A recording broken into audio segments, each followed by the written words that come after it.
wa syarrul umuri muhdatsatuha wa kullu muhdatsatin bid'ah wa kullu bid'atin dhalalah wa kullu dhalalatin finnar. Hadirin jamaah rahimani wa rahimakumullah. Puji syukur alhamdulillahi rabbil alamin.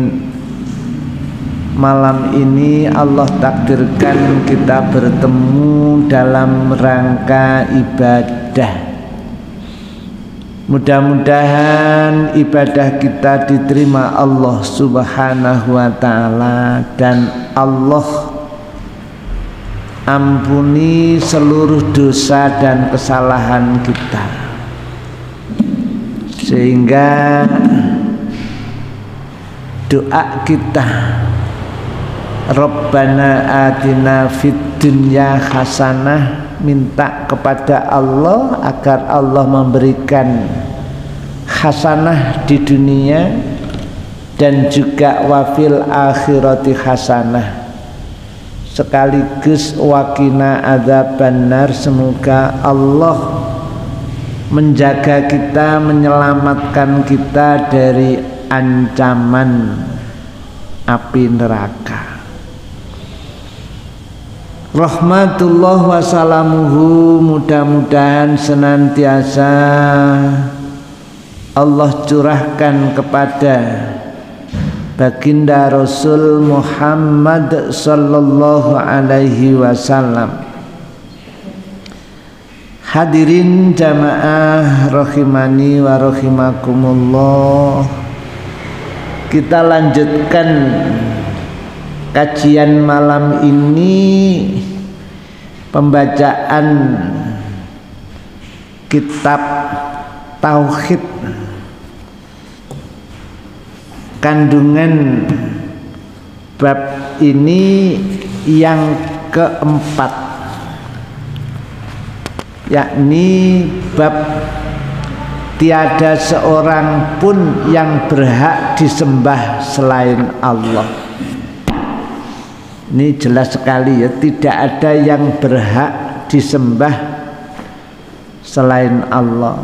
Cuman kadang-kadang kita sudah jauh terperosok dalam bentuk penyembahan, tapi kadang-kadang nggak sadar kalau itu sudah merupakan bentuk penyembahan. Kandungan bab ini yang keempat, orang-orang yang beliau doakan semoga Allah menjauhkan mereka dari rahmatnya adalah orang-orang kafir. Yang mana Rasul sallallahu alaihi wasallam saat sholat setelah i'tidal, sami'allahu liman hamidah Rabbana walakal hamd, terus dungo kunut, namanya kunut nazilah. Dan kunutnya itu Rasul berdoa memohon kepada Allah dengan mengucapkan Allahumma an fulanan wa fulanan, ya Allah laknatlah orang ini dan orang ini. Ya, itu doa Rasul. Jadi memang minta agar orang-orang yang memusuhi Nabi, bahkan memang orang kafir yang didoakan Nabi itu tidak segan-segan ya untuk membunuh Nabi. Keinginan yang sangat kuat ambisi orang kafir itu untuk membunuh Nabi. Tidak sekedar melukai, tapi memang ada niat yang jahat untuk membunuh Nabi. Maka saat Nabi melihat di berbagai perang saat orang Islam itu terbunuh, tidak selesai dibunuh saja, tapi terus dimutilasi bahasa sekarang. Itu kekejaman orang kafir itu memang sangat kejam sekali. Anehnya yang kemudian dibunuh dan berikutnya dimutilasi itu masih darah dagingnya sendiri itu loh, masih keluarganya sendiri yang sudah masuk Islam. Nabi melihat kekejaman orang kafir yang seperti itu, maka saat sholat setelah sami Allahu liman hamidah, Nabi berdoa mengucapkan Rabbana wakal hamd, langsung Allahumma an fulanan wa fulanan, ya Allah yang namanya orang kafir si A, si B, si C ini jenengan laknat ya Allah, sampai seperti itu. Akhirnya turunlah ayat laisa laka minal amri syai'un Muhammad, tidak ada sedikit pun campur tangan dalam urusan mereka itu. Jadi Rasulullah ditegur sama Allah, Muhammad kamu tidak ada campur tangan untuk menentukan mereka itu dilaknat dan tidak dilaknat. Itu hak prerogatif Allah ya. Di Rasul berdoa mohon untuk dilaknat itu, akhirnya turun ayat itu, yakni Ali Imran ayat yang ke-128. Dan menurut riwayat lain beliau mendoakan semoga Sofwan bin Umayyah, Suhel bin Amr, dan Al-Haris bin Hisam dijauhkan dari rahmat Allah dia. Maka kandungan yang keempat atas doanya Rasul kepada Sofwan bin Umayyah dan Suhel, kemudian juga Haris bin Hisam itu, agar Allah menjauhkan rahmatnya dari mereka. Di sini kandungan yang keempat, orang-orang yang beliau doakan semoga Allah menjauhkan mereka dari rahmatnya. Yang didoakan Rasul orang-orang semoga dijauhkan dari rahmat Allah itu adalah orang kafir itu loh ya. Orang kafir yang disebutkan namanya itu tadi ya, Sofwan bin Umayyah, kemudian Suhel bin Amr dan Al-Haris bin Hisam, semoga dijauhkan dari rahmat Allah. Maka turunlah ayat laisa laka minal amri syai'un Muhammad, kamu tidak ada urusan campur tangan tentang itu. Jadi itu hak kami Muhammad, saya beri rahmat ataupun tidak itu adalah hak kami, kamu tidak ada urusan sedikit pun. Dia itu kandungan yang keempat. Monggo dibaca kandungan yang kelima.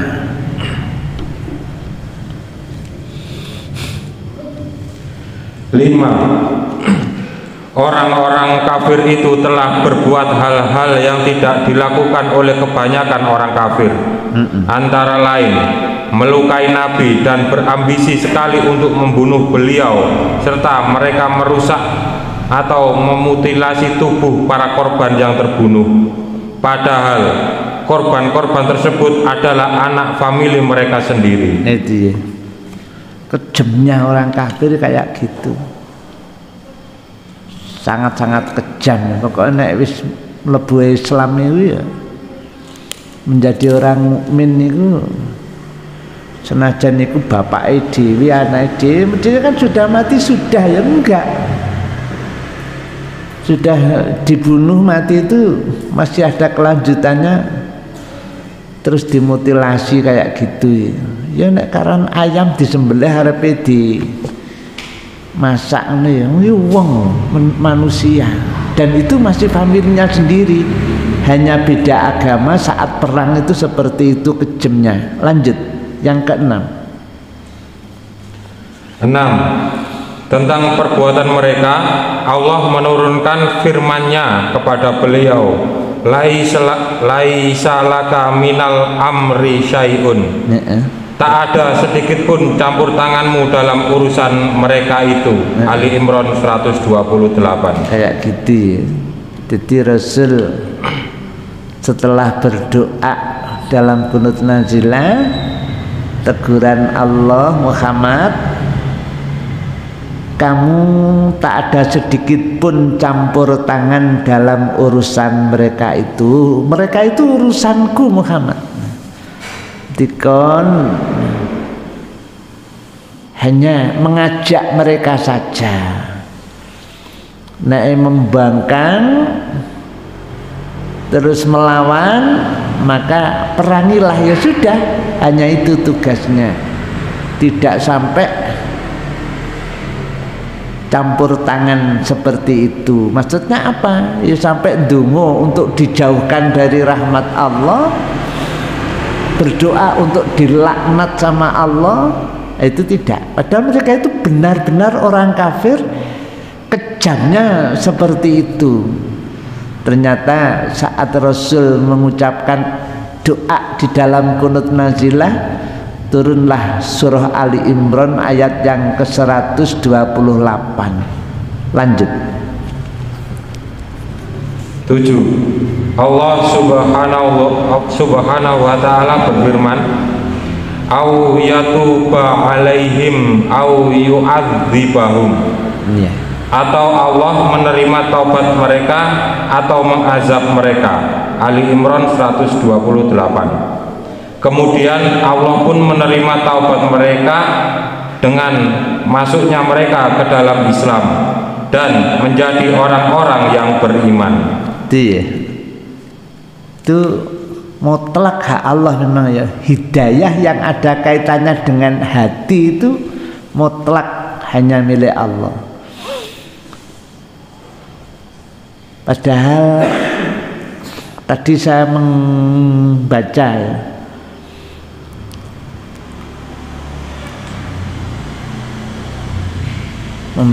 mukaddimah tadi, sebaik-baik petunjuk adalah petunjuk Muhammad Rasulullah SAW. Maksudnya petunjuk mengajak dari jalan kesesatan ke jalan kebenaran. Hanya itu tok tugasnya, mengajak untuk mentauhidkan Allah, mengajak untuk beribadah kepada Allah saja, tidak mengibadahi yang selain Allah. Hanya itu. Mereka menerima dan tidak itu sudah tidak ada urusan kita ya. Nggak ada sudah. Padahal kelakuannya kayak gitu ya. Ancaman untuk membunuh Nabi, ambisi untuk membunuh Nabi itu kuat sekali. Terus kejamnya itu saat perang itu kelihatan sekali ya. Mungkin panjenengan ingat seorang perempuan yang memakan hatinya, kan diedel-edel itu ya, kemudian diambil hatinya itu, dikunyah-kunyah ya, sampai seperti itu kejamnya orang kafir. Lu ngono iku lho didongakno gak oleh rahmati Allah, minta untuk dilaknat. Ternyata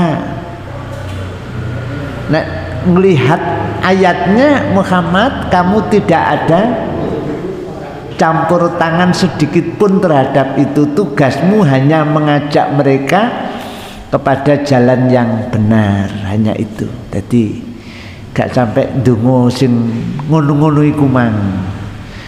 Kalau kita melihat ayatnya ya, tapi kita baca kandungan hati, kandungan bab ini belum selesai. Lanjut 8.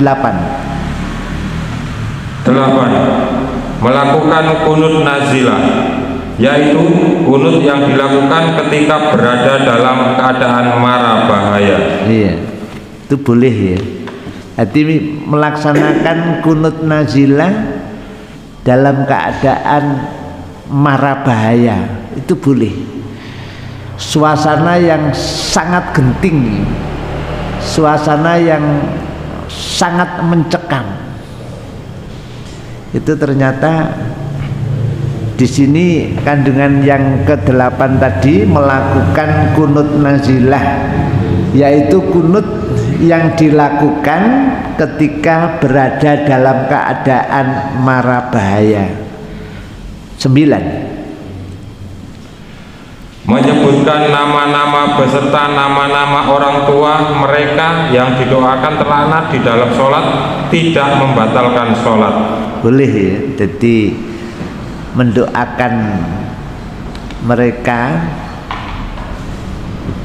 seperti itu, menyebutkan nama-nama sampean ya, beserta nama-nama orang tua, nama-nama orang tua mereka. Mungkin orang tuanya saat itu berangkat menuju ke medan pertempuran, terus perasaannya itu apa ya, cemas ya, khawatir nanti kalau terbunuh gimana. Dalam keadaan yang seperti itu boleh melakukan kunut nazilah sampai menyebut nama-nama dan nama orang tuanya, boleh. Dan sholatnya tidak batal, sholatnya tetap sah. Ini syariat dalam Islam membolehkan kunut nazilah, yaitu kunut yang dilakukan ketika berada dalam keadaan mara bahaya, dan menyebutkan nama-nama beserta nama-nama orang tua mereka yang didoakan terlaknat, biarpun itu orang tuanya sendiri ya, di dalam sholat tidak membatalkan sholat. Tapi keyakinan kita tetap ya, bahwa kita itu hanya berkewajiban mengajak mereka dakwah. Itu kewajiban kita untuk mentauhidkan Allah, untuk mengibadahi Allah saja. Saat terjadi suasana yang sangat mencekam, kan orang tuanya ancamannya nek ketemu anaknya tak pateni dewi anakku, kan begitu. Terus dalam hati ini merasa itu sebuah mara bahaya, maka dibolehkan untuk mengamalkan kunut nazilah dan menyebut nama-nama mereka yang didoakan untuk dilaknat ini tadi ya, seperti itu. Jadi menyebutkan nama-nama beserta nama-nama orang tua mereka yang didoakan terlaknat di dalam sholat, tidak membatalkan sholat. Sholatnya sah sampai mengucapkan nama orang tuanya yang didoakan untuk dilaknat itu tidak membatalkan sholat. Sholatnya sah.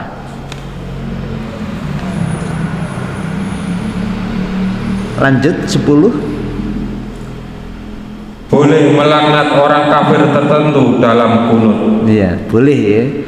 Dalam kunut nazilah melaknat orang kafir tertentu dalam kunut itu boleh.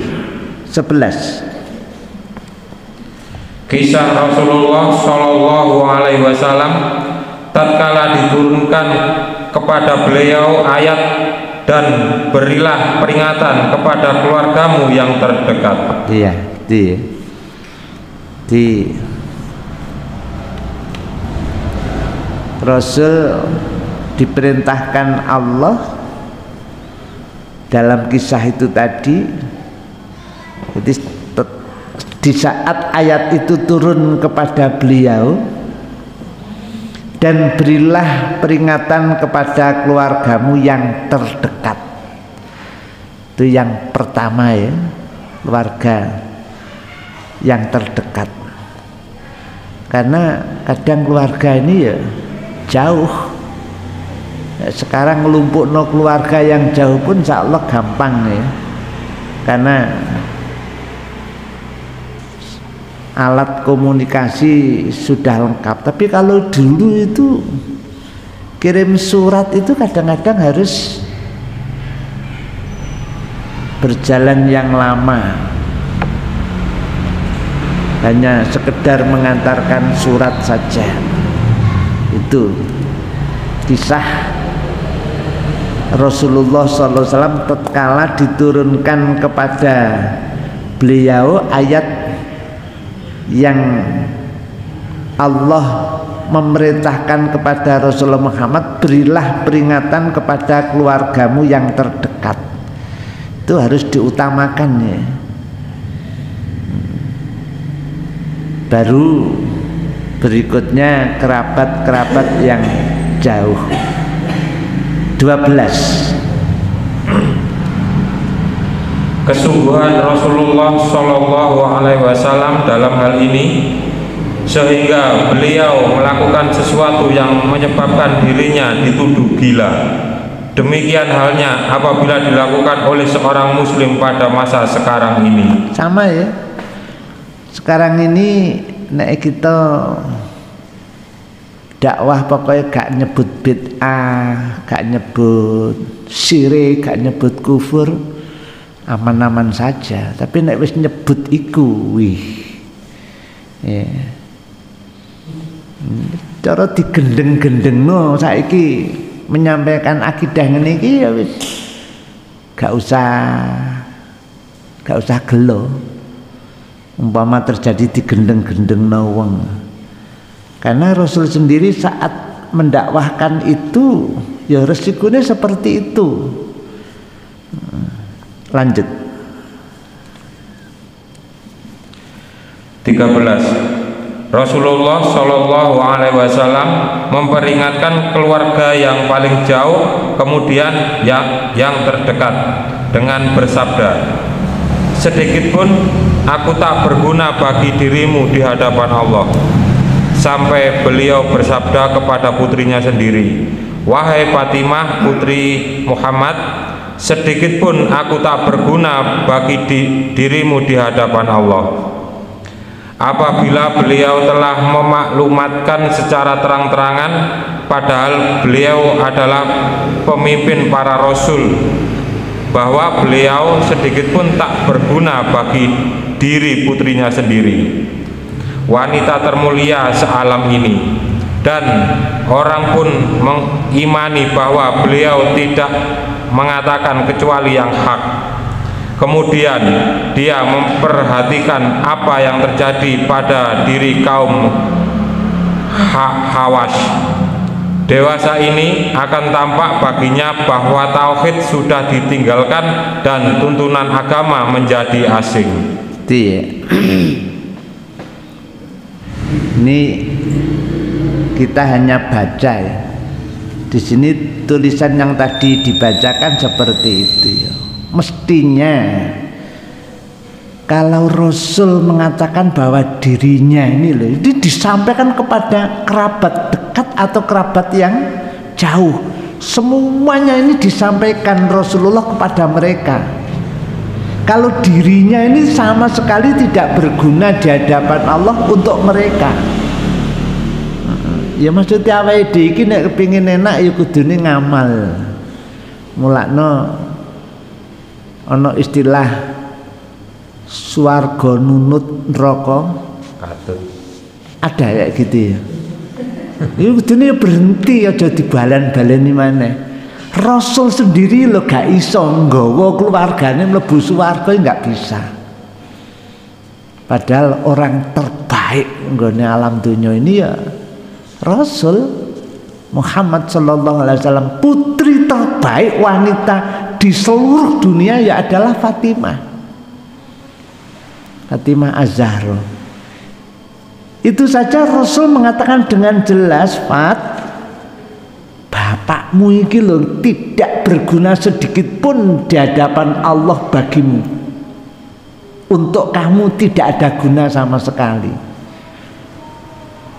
Lah sekarang kadang-kadang ada orang yang disebut kiai khos, ana dhuwur maneh kiai khawasul khawas, terus ngomong nanggung surga nanggung. Ini kan wis kebablasan kan. Padahal Rasul saja itu diperintahkan Allah ya. Ini perintah Allah. Jadi nek wis disampaikno karo Rasul, kon nek ngamalke sekecil apapun pasti nanti ada pahalanya. Sebaliknya kamu melakukan keburukan sekecil apapun, maka kamu akan mendapatkan balasannya. Nggak ada istilahnya krono putri Rasul sallallahu alaihi wasallam nglakoni elek didik-didik gak popo. Nah, saiki kadang-kadang wong nek kemegus ngono malah ndablek malah.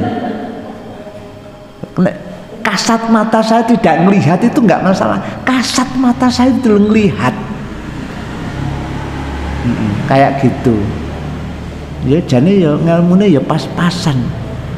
Pokok sing ndablek iku kadang-kadang memang enggak ada ilmunya.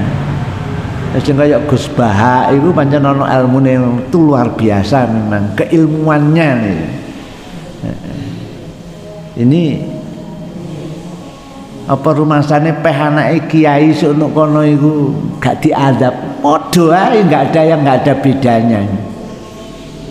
Ini ayat lho yang mengatakan demikian.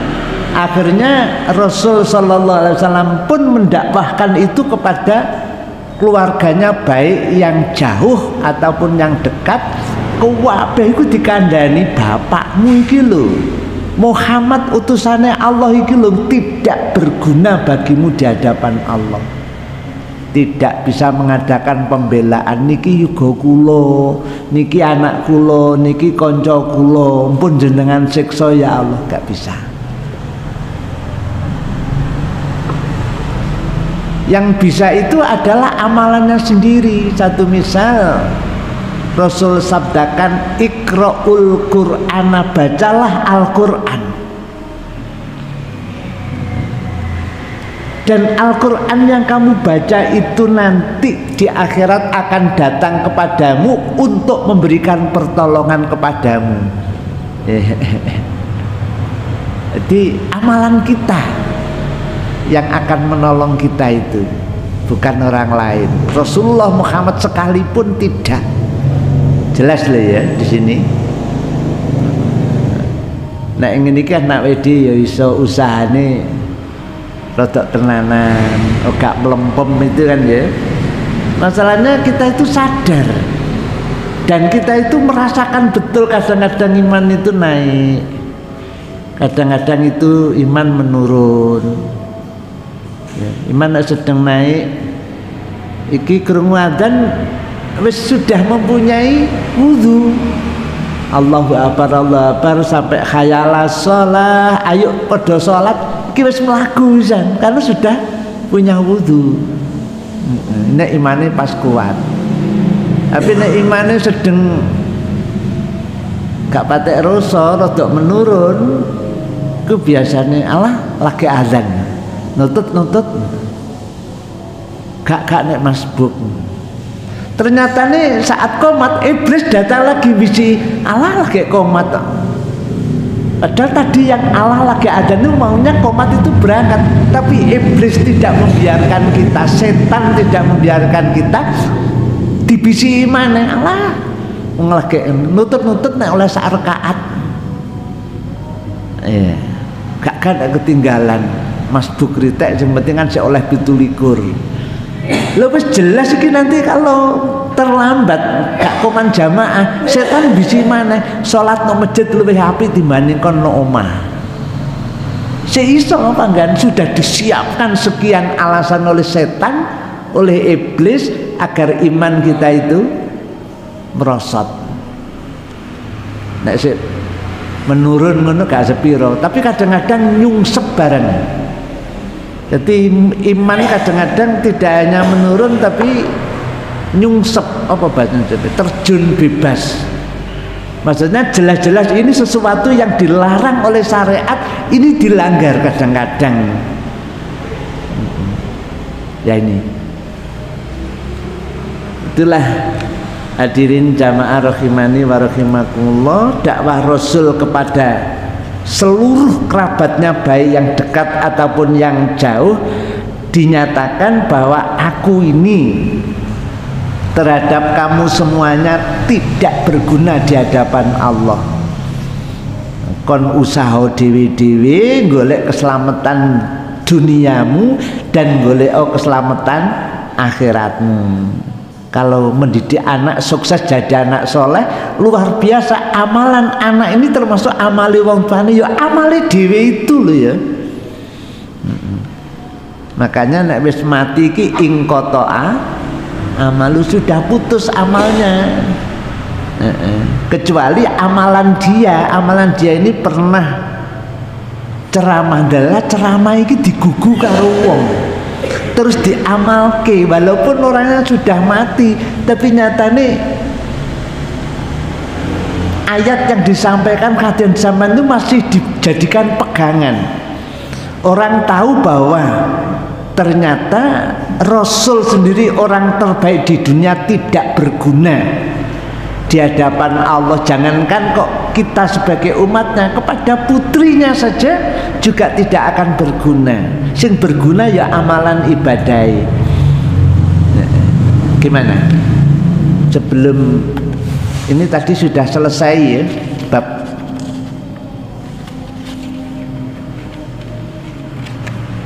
bab berikutnya, keadaan para malaikat.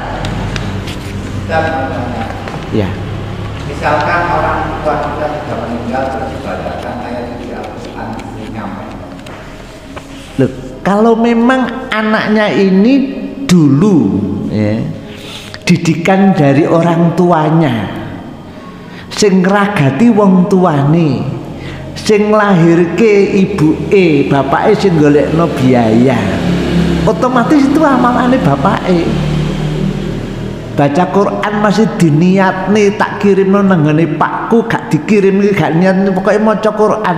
Semua amalan baik itu adalah sama, yang dibaca anaknya mendapatkan pahala sak gunung, bapake ya oleh sak gunung yang sudah mati itu. Itu amal dia, bukan amal jenengan, bukan. Karena maha belas kasih sayangnya Allah, sampai oleh sak gunung, bapaknya sampai saya mati ya oleh sak gunung. Karena jasanya memang. Lah nek wong gak ono jasane blas, ya gak ono apa-apane. Karena bukan amalan dia. Gimana? Dia kudu golek dhewe-dhewe awake dhewe.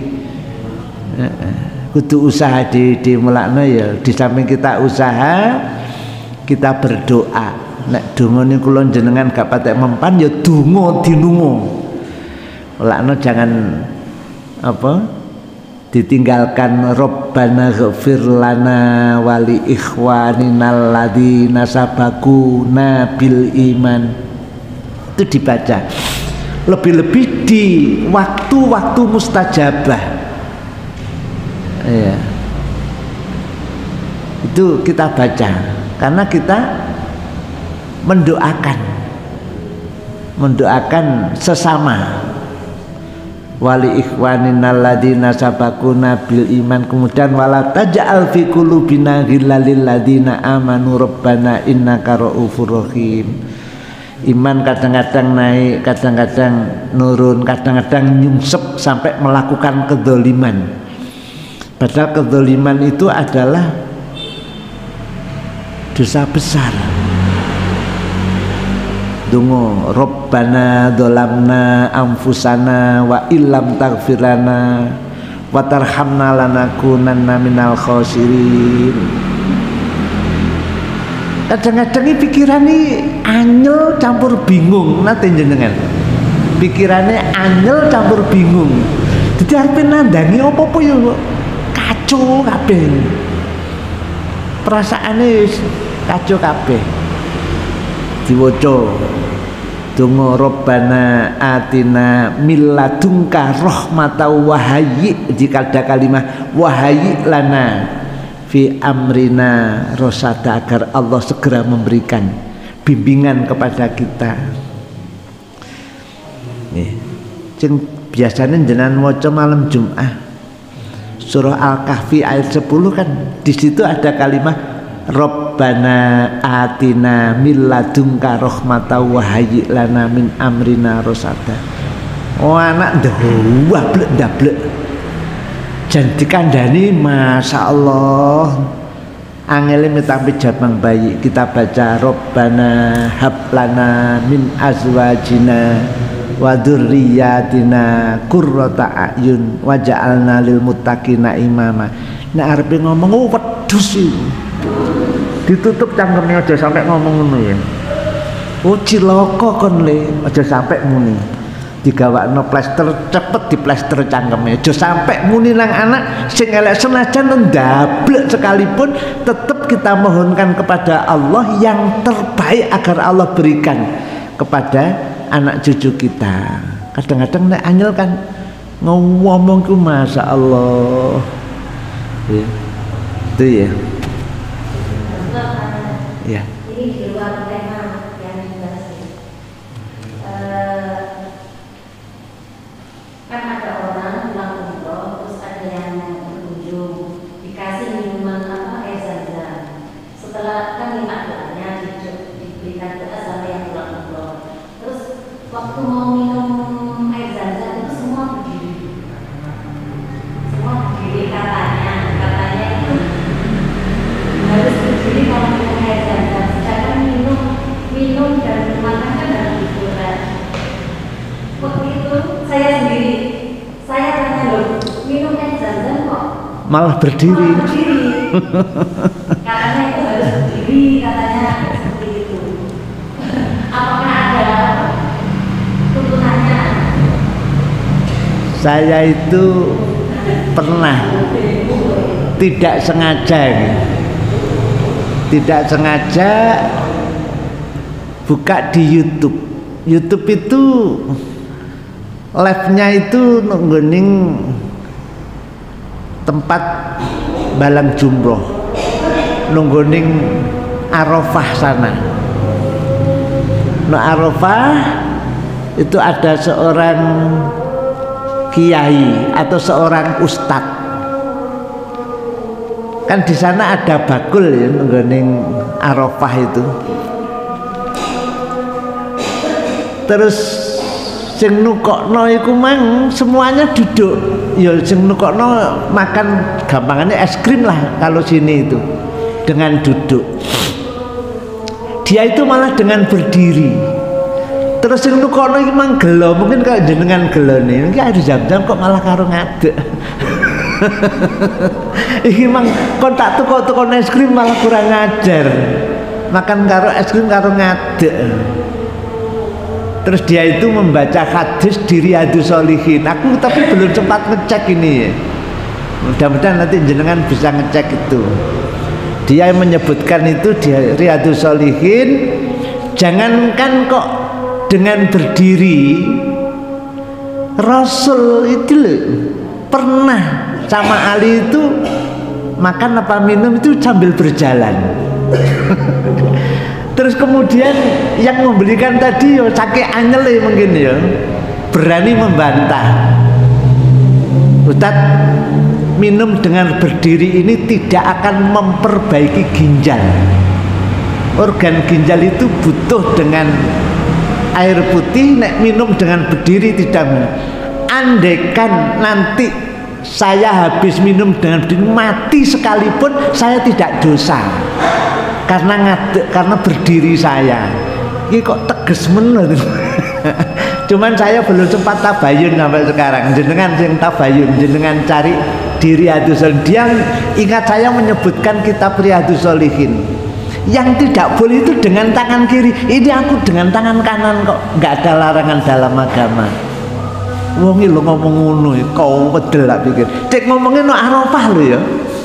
Di labnya aku ngelihat iki nenggone Arafah iki. Jadi memang berdiri itu adab, ya, adab. Nah, Rasul contohkan itu kencing dengan jongkok iya, tapi kalau makan itu minum itu ternyata pernah Rasul. Kalau kencing itu Rasul saat di waktu safar, di perjalanan itu kan ada hadisnya sempat dengan berdiri. Jenengan pas nang Jakarta mampir nang rest area, kadang-kadang memang nggak ada tempat jongkok, itu nggak ada jongkok ya malah gelubrut karo najis kiwa tengene. Disediakan memang dengan berdiri seperti itu. Omene nek cedek karo waktu liburan rame ngono iku memang pertanyaannya minum Zam-Zam mengapa dengan berdiri? Iya. Iya.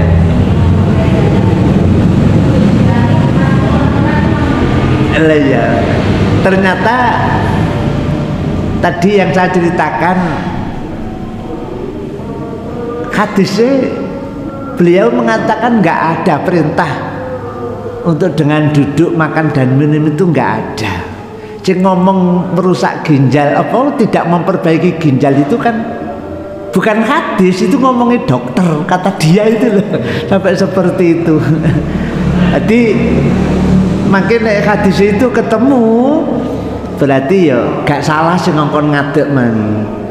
Tapi kalau memang itu contoh harus berdiri ya kita ikuti. Tapi kalau hanya sekedar pernah dengan berdiri ya kita mengamalkannya hanya pernah saja. Ya.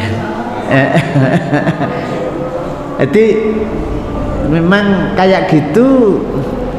Terus jenengan medene kan nanyake karo sing ngongkon ngadeg itu kan ya tidak kepada saya ya. Aku kan gak ngongkon ngadeg enggak kan.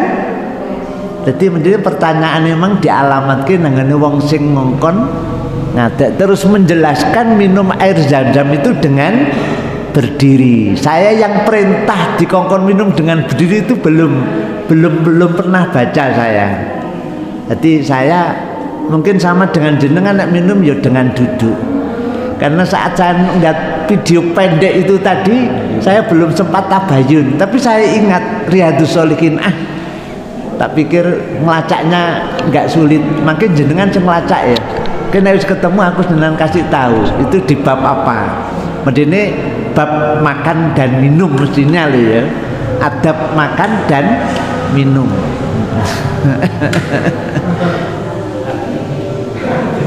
Terus nanti nyambung pertanyaan dari Pak Gubernur.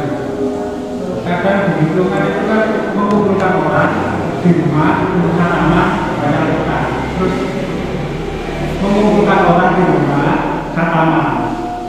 Biasa baca Al-Quran itu untuk arwah-arwah yang sudah meninggal atau orang tua gimana? Lah iya. Nek pancene ono dalile berarti bener itu lho ya. Tapi nek gurung ono dalile terus wong anake maca dhewe gak atik. Tapi menyambung Ustaz.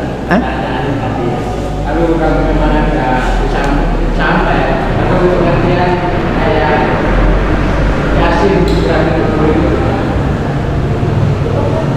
Gimana? Kalau memang kalau itu tadi bacaan Al-Quran itu sampai kepada mayat atau orang yang sudah meninggal, saya mohon dikasih pengertian mengenai ayat itu Yasin ayat 70. Ayo sama-sama kita buka Yasin 70.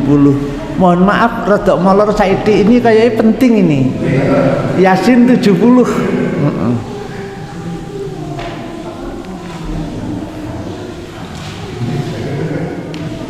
Yasin. Dua.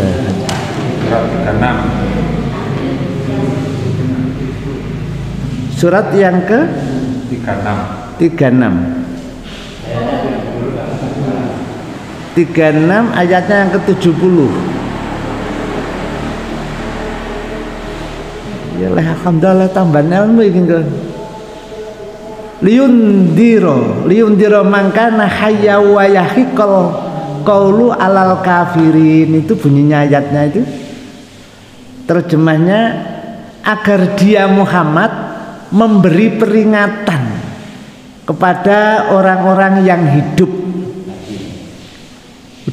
apa nih atine, dan agar pasti ketetapan azab terhadap orang-orang kafir. Gak nyenggol blas sih, maksudnya gak ono kaitannya karo nyampe ya. Saya itu Quran itu kan pedoman orang yang masih hidup gitu. Iya. Sedangkan orang yang sudah meninggal itu kan sudah tidak hidup artinya gitu. Iya. Otomatis nek sik urip kupinge sik iso krungu ibadah. Ya, ini iki sing diwacana sik urip sik lara terus diwacana Yasin umpamane. Mereka masih bisa mendengar, pahala itu. Sing maca ya oleh pahala, sing diwacane ya pahala. Pahalane ngrungokno ini tadi lho. Lah nek gak iso ngrungokno, macane nang omah wong nang kuburan, kupinge wis bosok. Umpamane lho ya. Terus kita mengatakan nyampe. Cek tak wacane mana hayate. Kalimah liyundiro mangkana hayyan. Kamil liyundiro di ayat Quran dibacakan ini adalah untuk orang yang masih hidup sebagai peringatan. Awalam liyundiro mangkana hayyan wa yahiqal qaulu alal kafirin. Nih. Jadi agar dia Muhammad memberi peringatan kepada orang-orang yang masih hidup. Dan wis mati diapakne ya wis mati. Ingqata'a amaluhu. Jadi seringkali di lingkungan itu kan ada istilah yasinan. iya. Lalu pahala dari bacaan Yasin itu dihadiahkan. Lah iya. Ayat ini tidak nyentuh itu sama sekali nih. Jadi saya belum tahu yang amalane wong urip sing dikirimke nggak ada kaitannya itu tadi. Saya belum tahu dalilnya sampai sekarang. Tapi nek sing amalannya maksud ini wong tuane biyen tahu ngragati, jomeneh kok anak kandungnya tahu ngragati arek liya kon kok gak mondok to Le. Wis mondok tak ragati. Ini ya jelas panen raya nek areke ndelalah apal Quran. Iki bapak wis mati ya oleh bagian nih. Ya. Karena hafal Al-Qur'an itu jasanya bapake, jasane ibuke itu kan ya. Nek jenengan dia hafal Quran ya jasane jenengan. Anake nyuntuk aku tak hafal Quran bala bapakku gak tau ngandani kon ngapal Quran bapakku hafal aku kepingin kayak bapakku. Oleh ini lho ya. Oleh. Jadi oleh bagian sak wayah-wayah anake maca Quran jenengan ya oleh bagian. Tapi nek sing gak ono kaitane sama sekali aku tak maca Quran tak hadiahke nang nggoning Pak Min, nang nggone Pak Jo, nang nggone Mbah Tunggak, Mbah Tomblok, Mbah Cikrak umpamane syai'ul lillahi lahumul Fatihah. Lah ini saya belum menemukan dalilnya di mana itu. Maca Yasin dihadiahke nang nggone si A si B. Belum menemukan. Tapi nek itu jasanya ya boleh. Andaikan saya menganjurkan jenengan mohon kalau malam Jumat jangan hanya baca Yasin, nek enek waktu ditambah jangan hanya baca surah Al-Kahfi tapi tambahno surah Yasin umpamane. Jenengan maca Yasin aku dapat nih. Jadi ganjarane munda akeh. Iya, ya ditambahi surat apa lah. Pokoknya aja mikir Al-Kahfi 30 menit selesai kok. Gak sampai 1 jamnya 30 menit selesai. Engko nek wis kira-kira wis mentok lali aku mangkrono ana tamu bengi tahajud. Gak apal aku. Kahfi dibuka. Disiapno HP salat maca surah Al-Kahfi. Gak sampai gringgingen sikile mari jan. Iya, umpamane. Ini kalau kalimah ini saya sudah mati jenengan ternyata ngamalke tidak hanya Al-Kahfi tok tapi Yasin jenengan baca. Ya. Ternyata dijelasno tidak hanya Yasin saja, nek sik ana wektu jenengan tambahno, diusahakan. Seperti apa yang Rasul perintahkan, kita baca itu ya minimal saulan khatam. Nek iso saulan khatam ping 3. Rata-rata para sahabat menghatamkan Al-Quran itu 1 pekan sekali, seminggu pisan khatam. Jadi pas malam Jumat, pas surah Al-Kahfi wis kebaca sendiri. Iya. Umpama saya ngomong kayak gini terus jenengan ingat hadisnya, terus tinggi pedoman diamalke, kalau wis mati ya panen raya. Karena jenengan mengamalkan. Tapi nek kalau nggak ada jasa sama sekali, terus kemudian khususon ilahi ki mang ini jadi masalah. Maksudnya nek guru ngono dalile lah WD iki jadi masalah. Tapi nek sono dalile ya ayo dilakoni itu lho. Gimana? Dadi kula dereng ngruh dalile niku wae. Sing iso nyampe itu tadi. Nek sing amalane iya. Insyaallah seperti ini dulu. Bagaimana dengan yang motif tiap hari Jumat itu kan ada doa Allahumma firlil muslimin wal muslimat wal mu'minin wal mu'minat, itu untuk yang hidup saja apa sudah? Lo kalau doa itu sampai kiamat memang diwajibkan. Beda lo ya kirim pahala dengan mendoakan. Mendoakan harus. Nah, kalau mendoakan harus. Itu tadi Rabbana ighfir lana wali ikhwanina ladina sabaku wis padha mati. Sabaku nabil iman, ya Allah ampunilah kami dan ampunilah saudara-saudara kami yang sudah dahulu meninggalkan kami. Itu diperintah, itu ayat itu Allah memerintahkan kita.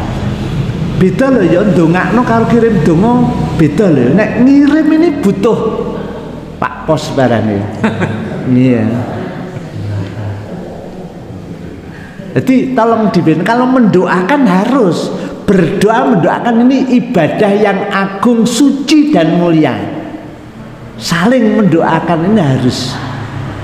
Rabbana ighfir lana kan jelas kalimat wali ikhwanina ladzi nasabaku. Di muslim-muslim mulai zamannya Nabi Adam sampai sekarang yang sudah meninggal semuanya kita doakan.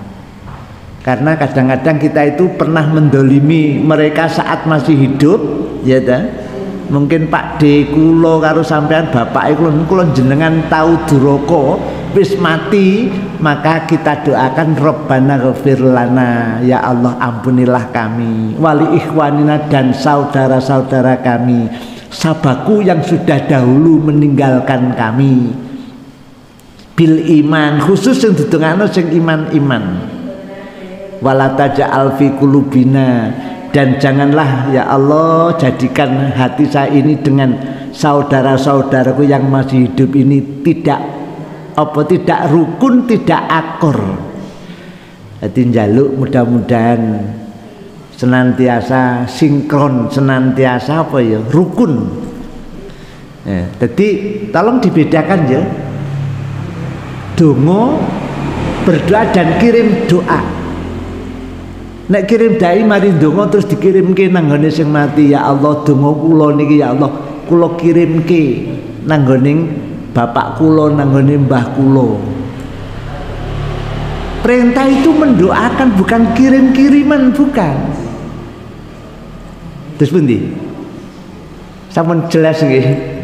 Sama dengan bacaan itu tadi, nek kula jangan dikongkon maca Quran wis maca wis beres urusannya teko kono karo gak ini wis sudah ada yang ngatur. Yang penting kita membaca ayat Al-Qur'an. Sudah nyampe udah. Kalau memang yang di sana itu ada alamatnya jelas. Alamatnya jelas ya sing kirim ya kudu jelas alamatnya iman dan Islam. Sing dikirimi ya iman Islam. Dikirimi wong kafir ya gak iso. Insyaallah demikian, mohon maaf sedikit tadi ada membahas yang lain, mudah-mudahan menjadi tambahan ilmu yang manfaat maslahah fid dunya wal akhirah. Subhanakallahumma bihamdika asyhadu an la ilaha illa anta astaghfiruka wa atubu ilaik. Assalamualaikum warahmatullahi wabarakatuh. Waalaikumsalam.